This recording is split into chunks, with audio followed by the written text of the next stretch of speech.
গত 2024 সালের পঞ্চায়েত নির্বাচনে ইসবপুর গ্রাম পঞ্চায়েত ইন্ডিয়া জোট দখল করে অর্থাৎ সরকারি কাজকর্মের অধিকার পায় এবং এখানে প্রধান হিসাবে আমরা শ্রী মনোজ পালকে নির্বাচিত করা হয়।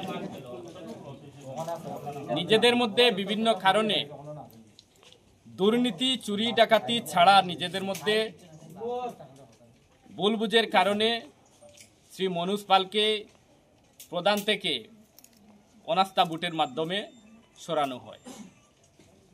আজ আমরা 9 এপ্রিল আস্থা ভোটের মধ্যে দিয়ে এখানে প্রধান হিসাবে শ্রীমতী সন্ধ্যারানী দেবকে নির্বাচিত করা হয় এবং তার সাথে উপপ্রধান আব্দুল কালাম তার উপরে অনাস্থা ভোট হয়। আজকে এই অনাস্থা ভোটে আব্দুল কালামও পুনরায় উপপ্রধান হিসাবে নির্বাচিত হয়।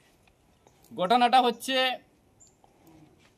বিগত প্রধান অর্থাৎ শ্রী মনোজ কুমার পাল আমরা বিভিন্নভাবে যারা অপপ্রচার করার চেষ্টা করছে বিভিন্নভাবে সমস্ত বিষয় আমরা খতিয়ে দেখেছি।